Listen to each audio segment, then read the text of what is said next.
Hola, ¿qué tal? Soy Alejandro y les doy la bienvenida a este nuevo video. En esta ocasión vamos a aprender a calcular el paralelismo en la holgura presente entre dos componentes y vamos a hacer una serie de análisis que nos van a ayudar a entender cuáles son los posibles efectos que se están presentando en los componentes individuales y que podrían estar causando problemas en nuestro ensamble. Entonces, sin más, vamos a comenzar.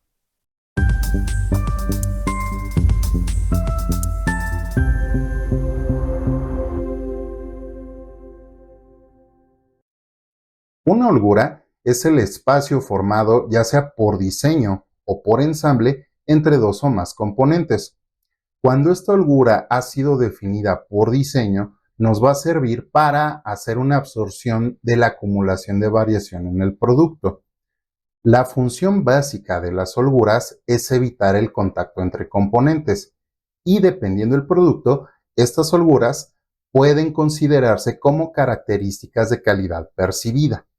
Cuando decimos que las holguras pueden absorber la acumulación de variación del producto, nos referimos en particular a tres condiciones en específico. Por ejemplo, tenemos una holgura formada por dos componentes.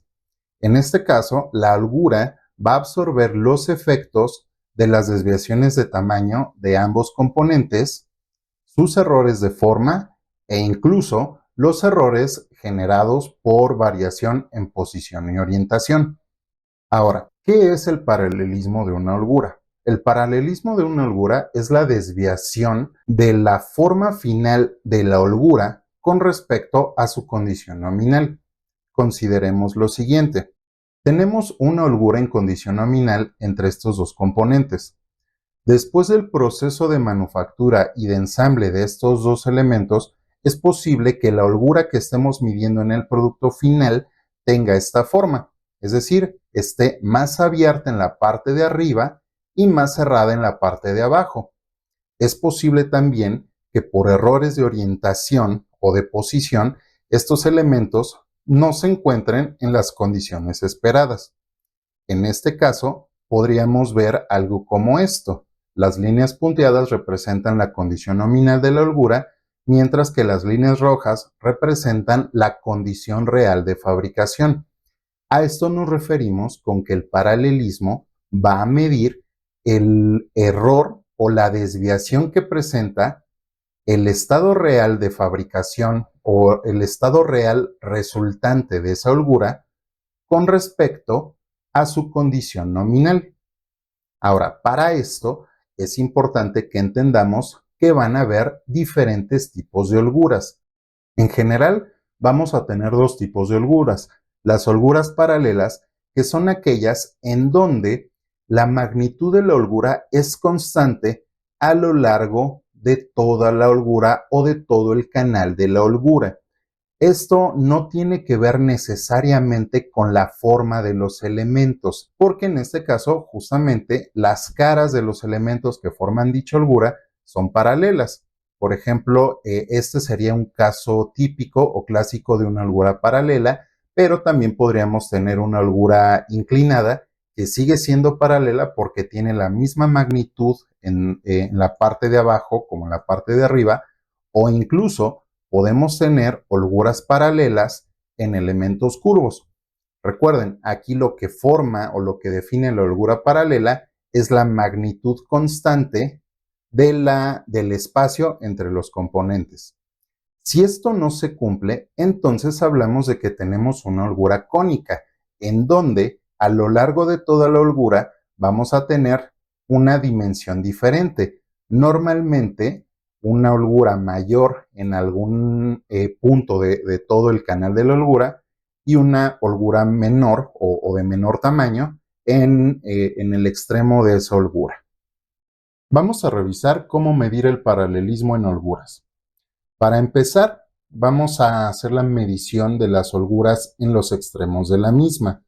Para esto, les recomiendo medir siempre al 10% de la holgura y al 90%. ¿Por qué? Porque en la realidad todos los componentes van a presentar un radio.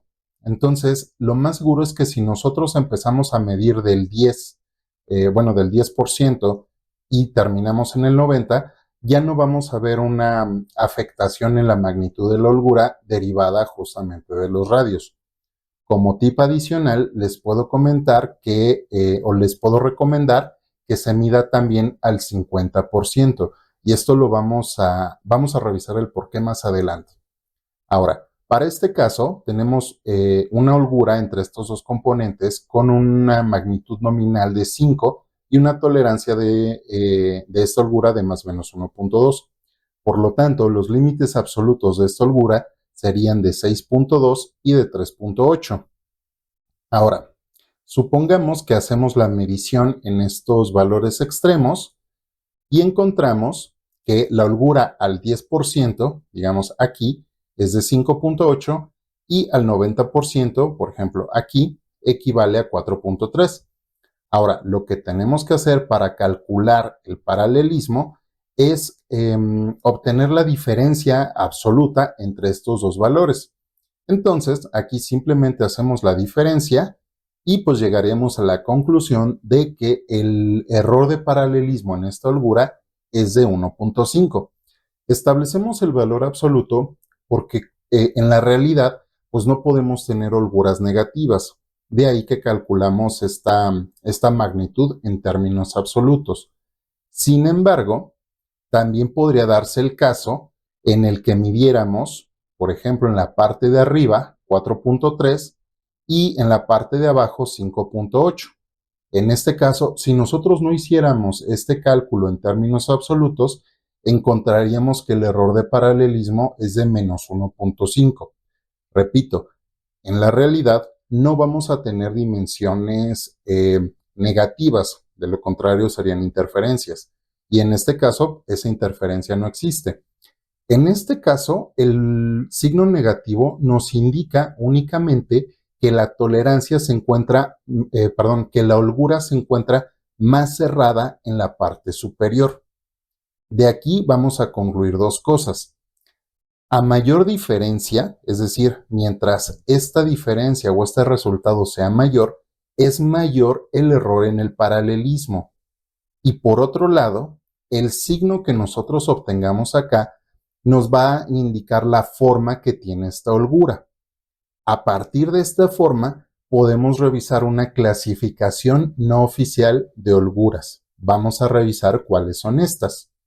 Esta clasificación no oficial de holguras, menciono que es no oficial porque yo no he encontrado un documento o un estándar que lo establezca. Sin embargo, es muy común encontrar estas clasificaciones en las líneas de ensamble o directamente en piso. La primera es la holgura tipo A o el A-gap, que básicamente consiste, como veíamos en el ejemplo anterior, en una holgura cerrada en la parte superior y que conforme va bajando, va aumentando su tamaño. Otro ejemplo que se puede dar es el B-gap o holgura en B, que en este caso es el caso contrario de la holgura tipo A. En este caso, el B-gap tiene una holgura mayor en la parte superior y menor en la parte inferior. De aquí que es recomendable medir también la holgura en la parte media o al 50%. ¿Por qué? Porque podemos tener este caso de X-gap o holgura tipo X, en donde los extremos, digamos arriba y abajo, van a ser más amplios o van a ser más grandes en comparación al centro. Y pues justamente por la forma que representa, podemos concluir que es una holgura en X o X-gap. Contrario a esta condición, podríamos tener un barrel gap o una holgura de tipo barril, en donde los extremos arriba y abajo de la holgura están más cerrados, pero al centro están más abiertos. Si bien esto no lo vamos a ver cuando calculamos el error de paralelismo, porque recuerden que para calcular el paralelismo calculamos los extremos, sí nos puede dar una referencia o nos da una noción de cuáles son las tolerancias en los componentes que pueden estar afectando o en las cuales deberíamos de poner atención. A lo que me refiero con esto es que conociendo estos valores podemos hacer un análisis de nuestros componentes, a partir de estas holguras. Veamos cómo sería este análisis. Supongamos, tenemos estas 4 alternativas de holguras. Si tuviéramos una holgura regular, es decir, una holgura en donde la variación en el tamaño de la holgura no es muy diferente a lo largo de la misma, sin embargo, tenemos presencia de una holgura tipo A o tipo B, lo que podemos entender de esto es que los controles de forma y tamaño de los componentes son los que tienen mayor contribución en la formación de esta holgura. Eso significa que si quisiéramos hacer algún tipo de optimización, deberíamos de empezar analizando las tolerancias individuales de forma y de tamaño de los elementos.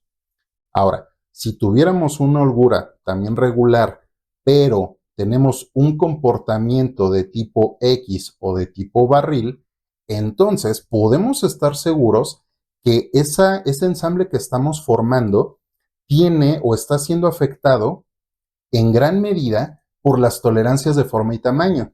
Es decir, los componentes que estamos armando tienen una variación muy alta en forma y o tamaño. Ahora, también se puede dar un caso en donde la holgura esté en valores extremos. ¿A qué me refiero? Que, por ejemplo, tengamos en la parte de arriba una holgura muy cerrada y en la parte de abajo muy abierta, ¿sí? O viceversa, dependiendo si fuera una holgura tipo A o una holgura tipo B. En este caso, podemos concluir que las tolerancias de posición y orientación, ya sea de ambos elementos o de uno solo, son los que están influyendo más en la formación de esa holgura. Por lo tanto, en esta combinación de efectos, deberíamos de poner más atención en las tolerancias relacionadas con los elementos que posicionan y orientan a los componentes. Finalmente, si tuviéramos también una holgura en los extremos, pero con presencia o con una formación de holguras en X o de barril, de nueva cuenta, la mayor influencia se está dando por las tolerancias de tamaño y de forma de los componentes. Entonces, en este caso, si quisiéramos optimizar estos resultados, deberíamos de poner atención en estas tolerancias de los componentes individuales. Como conclusión, podemos decir que si bien las holguras van a estar involucradas o van a estar presentes en todos los productos que desarrollemos, estas holguras nos pueden decir mucho del comportamiento que están teniendo los elementos individuales que forman dicho producto.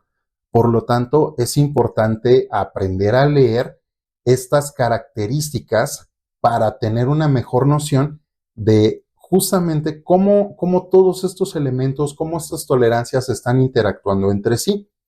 Una de estas herramientas para entender este comportamiento es precisamente el estudio y análisis de los efectos de paralelismo en las holguras.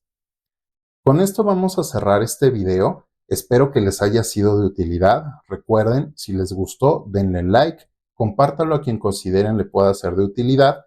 Escríbanos en la caja de comentarios sus ideas, dudas y opiniones al respecto de este tema. Recuerden, nos va a dar mucho gusto leerlos y responderlos. Y pues, sin más, les agradezco mucho por haber llegado hasta esa parte del video. Los invito a que se suscriban a nuestro canal para recibir las notificaciones de cuando subimos contenido nuevo. Y es todo de mi parte. Muchas gracias de nueva cuenta y nos vemos en un próximo video. Hasta pronto.